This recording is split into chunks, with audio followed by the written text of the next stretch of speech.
name's Nich Parker. I'm 33 years old. I'm involved in the sport of rowing predominantly. I grew up playing a fair bit of sports from like local baseball and soccer. Was pretty heavily involved in gymnastics, which I found to be a lot of fun. Did not play any sports in high school and walked onto the rowing team at Ohio State where I did my undergrad in college.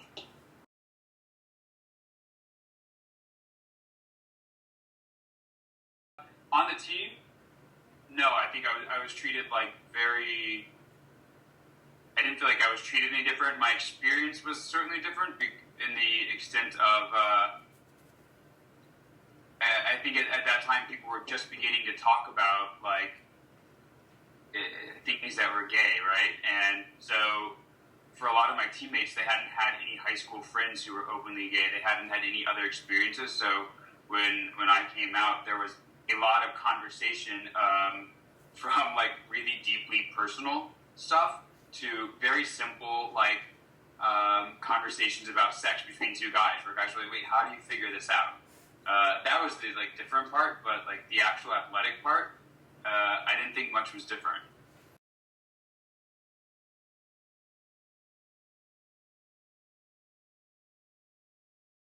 Yeah, I had one moment my freshman year where we were on a team run, and one of the guys was talking about his roommate and some other things, and his comment was, the roommate was like gay, and so the comment was, "Man, I don't know what I'd do if the gay guy ever hit on me. I think I just have to beat him up."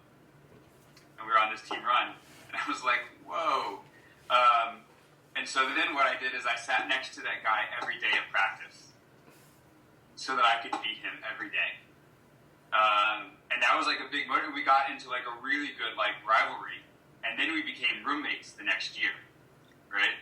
And we lived together for 3 years, and like we're still good friends. And we talked about that later, and he had no memory of that ever happening.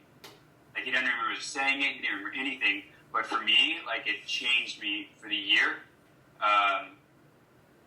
But I also like I didn't like walk away from it. I kind of just like I sat myself down next to him. For me, it was like this little bit of extra motivation, and I never felt ostracized, but I certainly kept my guard up.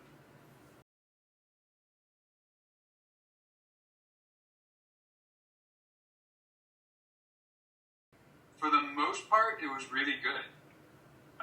There were some like really funny like little instances, which is this is great. How do I dress? Like there are guys that concerned like do you think I dress well? That was good. And so for the most part, it was pretty easy. Like it wasn't like complicated. And there were a couple guys with whom like they really kept their distance for like 3 or 4 months. Like they just didn't talk to me. It wasn't that they were ever like mean or cruel.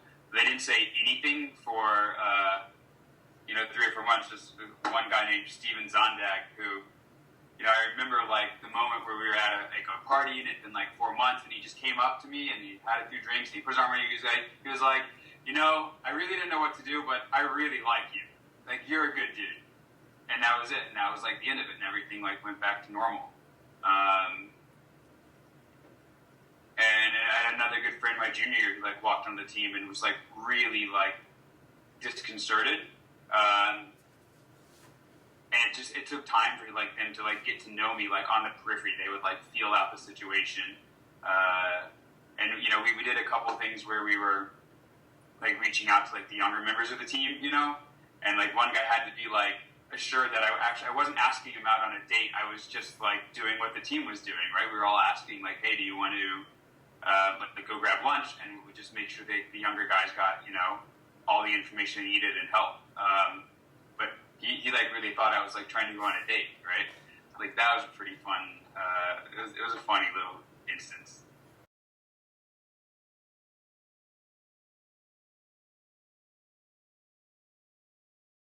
I didn't know any of the other out athletes.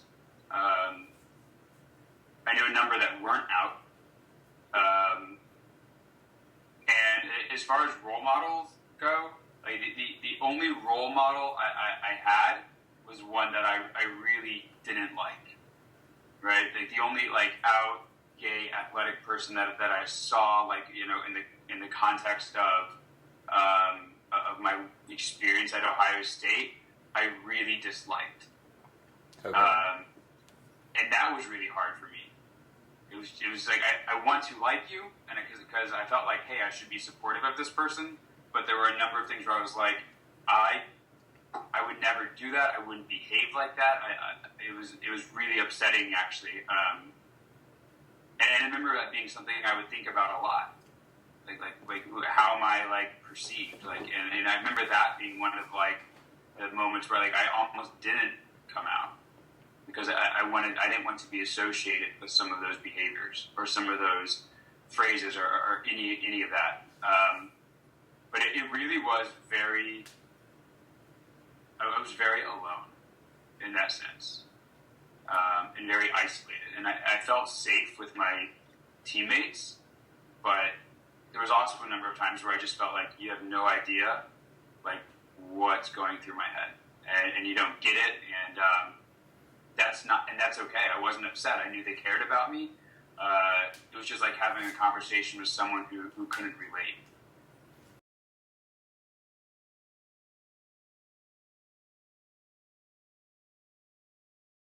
I can only guess in hindsight. I've been involved in the sport for years, and I've never talked about being gay.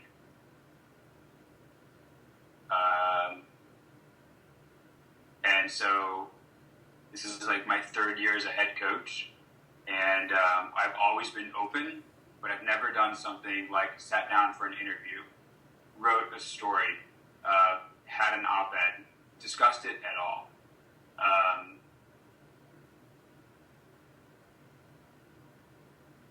And I think I might have done that differently if I'd had someone there. Because on one side, like, I love what I do, and I want to make sure that I'm known for being the kind of coach who is so passionate about his sport and works so hard that he helps his team have success, right? That's how I want to be known. But on the other side, there is this like deeply like personal aspect to who you are when you're a coach. And I think if I'd had some different role models, I might have gotten here on a different path, and maybe one without so much pain or fear. And I might have made some better choices. I might have looked at different jobs. I might have looked at doing things a little bit differently that I think could have helped. Because I think when you're young and you're in sports, you're making a lot of choices, right? And it's not that they're necessarily good or bad. Like, you just make choices, I think, in your 20s.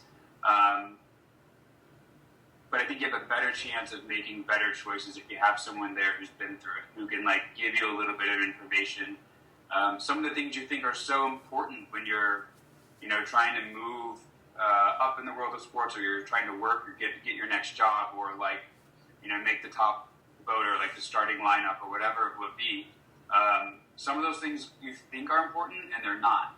And without someone with whom you can be open and talk, it can like give you that advice. You either don't believe it if someone tells you, right, or you don't do it. I think there's like someone could tell me, well, you know what, you don't need to worry about that. That one's not important.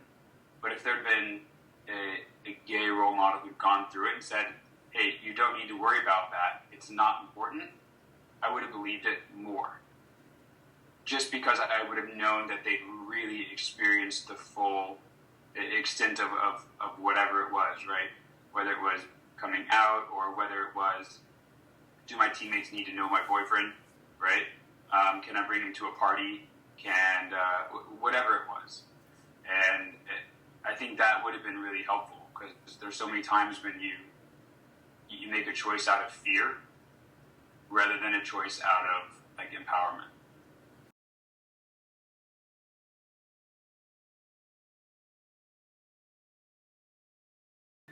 I know that I'm lucky, like at the university, where I work, that it's a fairly open and progressive place where like these conversations are being had. But I've worked at universities where that was not the case, right? Where it was really, it was really scary, right? So I think a lot of what's coming around is we see like one group of people talking about like these experiences are getting so much better and everything is great. And there's certainly some places where that happens, but from my friends and from other people I talk to, that's not the whole narrative, right? There are a number of places where you can be you, but maybe your teammates are more accepting, right?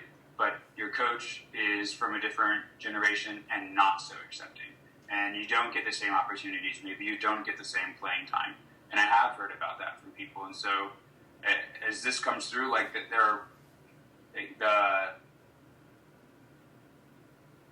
the change is going to like be an upward push, right? From younger into older, and it's going to be like reverse learning almost. And it's going to have to happen in order for teams to be successful. But I do see that there are issues, and people will move themselves into coaching situations where that's okay, right? Like, and definitely on the flip side, like I'm in a coaching situation where it's okay for me to be me, and I know that.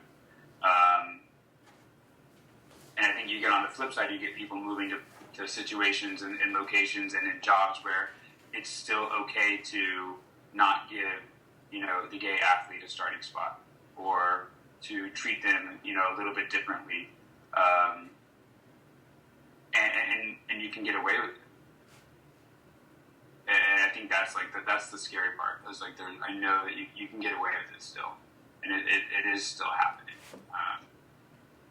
But the conversation, it's going to come from athletes and trickle up. I don't see it happening any other way. I haven't seen it happen any other way.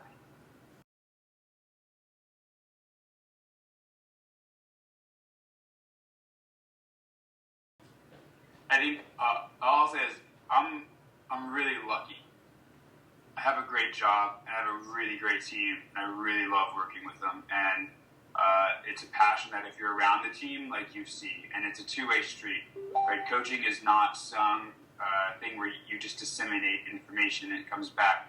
Like, it's an active dialogue, and it's really nice to have that relationship with my athletes where we go back and forth, and it is a conversation about getting better, and that's the only way I get the information I need to really make them better. But I have said, I almost left coaching. I was really close. I don't check my voicemail because I got such horrific voicemails in a previous job that I can't actually check on my voicemail anymore. It's just too. It brings back too much, and I just don't want to do it. So if you call my office, right, it'll say, don't leave a voicemail. Send me an email or a text message. Send me something. And I think that's like the important part that I keep like running into is like, how many really great people could we have had come through that could have done really great things? We didn't, right? They got pushed down. They got pushed out. They got, just attacked for being who they were, whether it was very publicly or very quietly. And those are the things that I think that we may be missing in the sports world in general. We don't know how much better everything could be if we had a group of people where the conversation was on the sport. It was about the sport. I mean, I think this project is happening because that hasn't been the case, and there are. I hesitate to call them survivors, but there are a number of them out there who've gone through some pretty horrific experiences and are still around. But there's a lot more, who've gone through some really, really horrific things and stepped away from sports because they couldn't continue. And I think the most important thing is to make sure as we go forward, we find a way for those people to know that there's programs, schools, teams, wherever, where they're going to be like welcome and accepted, and it's kind of what I hope happens over the next few